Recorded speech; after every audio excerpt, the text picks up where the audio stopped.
Chinese electric vehicles are selling more around the world, but here in the United States, the market is going in reverse. Tesla sales dropped and automakers are rethinking their EV strategies.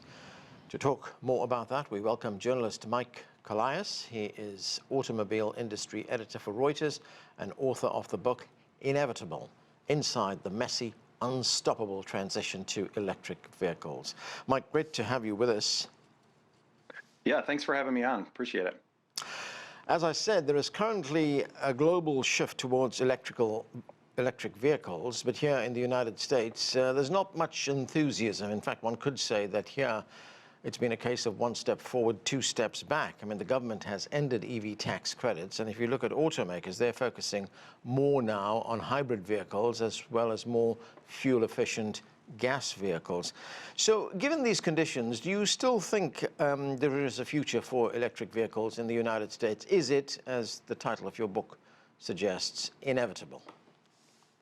Yeah, well, that title's tougher to see in the U.S. at least right now. We could talk about the rest of the world where it's a much different story, as you alluded to. But you know, I'm hearing a few people call it the EV winter here in the U.S. If you think back 5 or 6 years, there was all this buzz around electric cars.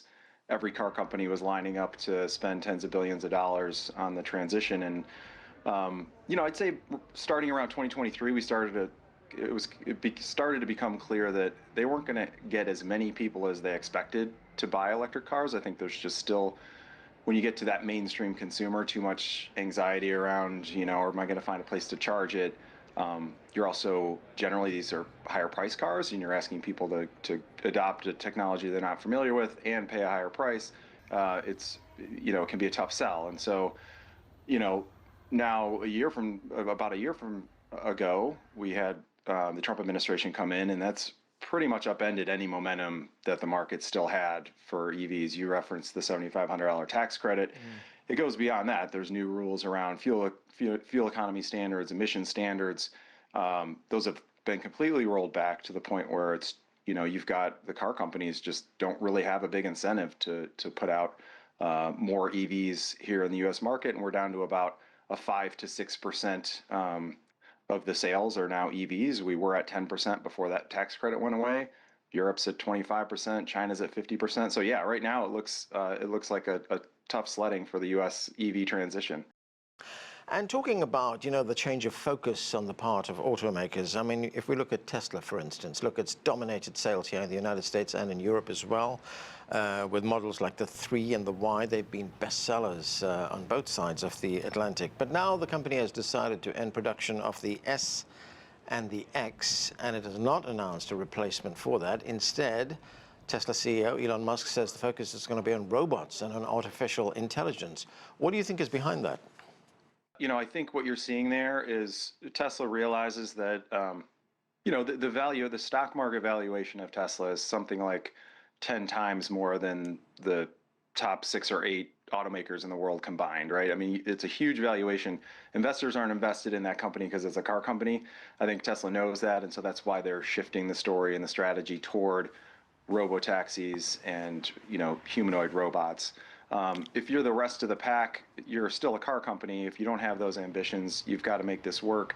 And now it's just trying to find the right balance between, okay, how many straight internal combustion vehicles are we going to sell versus hybrids, which are going to be a big part of this story, as you referenced earlier. I think it's still going to be decades of that sort of bridge if we ever do get to mostly or fully electric. So the car companies have to kind of calibrate their strategies now, and I think what you're seeing from Tesla is they're narrowing what was already a narrow vehicle lineup. They only had, you know, about 4 models. They just cut that in half. It's really the Y and the 3 now. They're still going to sell well because you know, they're the dominant player in EVs, and you're seeing all these competitors pull back some. But Tesla's kind of moving on from being a car company, I think, is the bottom line. Now, in your book, you showed how hard it is to master the efficiency, the engineering of these EVs. In fact, when the makers of the Mustang, Ford, dismantled the Model 3, they realized how elegant and efficiently that was put together. I mean, how difficult is it for legacy automakers to adapt to this new technology?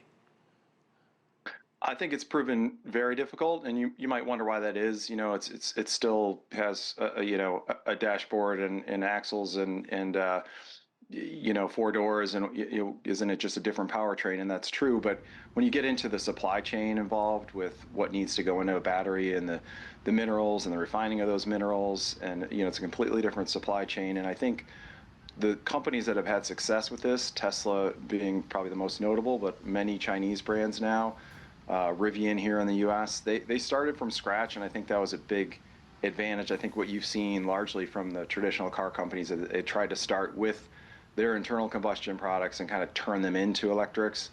That hasn't worked very well. I think a lot of them now are trying that clean sheet approach, but it's been difficult, and they've stumbled out of the gate. And now that they're kind of figuring things out, now you've got this market cool down. You've got the regulatory environment working against you in the U.S. So not the best timing. So I do think that they've struggled at the start of this transition.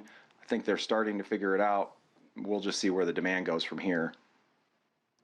Right, and looking at supply chains, the Chinese have a distinct advantage, don't they? Because if we look, let's take a company like BYD, for instance. They are one of the biggest manufacturers and exporters in the world right now. I mean, they control the entire process from the mining of lithium to assembling battery packs. I mean, can American companies catch up with that? I think the short answer is no, not anytime soon. I mean, you can only do that in China, where they have, if most of those raw materials are mined there. If they're not mined there, they're certainly processed there. I think something like 80+% of the key ingredients for batteries, nickel, lithium, cobalt, manganese, all that stuff is primarily refined in China. They've got a number of other advantages too, just the broader automotive supply base there. There has been a lot of government help and support and consistent support along the way to sort of this EV dominant. So I think the estimate is they have a 30 to 35% cost advantage over the rest of the world on putting together an EV, and you're not gonna close that gap in a year or two. It's going to take a long time, I think, for the rest of the industry to catch up to their cost advantage. Right, and somehow here in the United States, the whole transition process from gas-driven vehicles to electric vehicles has become politicized in many ways. We hear President Trump talk about the fact that he believes, for instance, that climate change is a hoax. I mean, the other challenge is that Chinese cars are not sold here in the United States because of that 100% tariff on them, but they are being sold in Mexico, and they will soon be imported by Canada as well. And you hear many analysts say, look, it's not a question of if, it's a question of when they would come to the United States. What's your view on that? Well, it's not just analysts too. You hear some auto executives talk about that as well. I think most of them would say, if in a private moment, that they don't expect to have to face Chinese competition on American soil anytime soon in the next few years, but they believe long term it's coming. I think they take the experience that Detroit went through in the 70s and 80s, when we saw Japanese and other Asian automakers come into the U.S. and take a lot of market share away from the traditional players. So I think there's some scars from that, and I think that the industry, this is one of the biggest questions in the industry. We've seen the Chinese move into many other markets, including Europe and Latin America, and the global companies are facing that competition there. Everyone's wondering and waiting to see if there's some backdoor into the U.S., either through China, Canada, or maybe the U.S. just rolls out the red carpet. I mean, President Trump has said more than once that if a Chinese automaker wants to come in and build a factory, that he would welcome them because it would bring jobs and investments. Mike Colias, thanks for joining us, sir. Thank you for having me.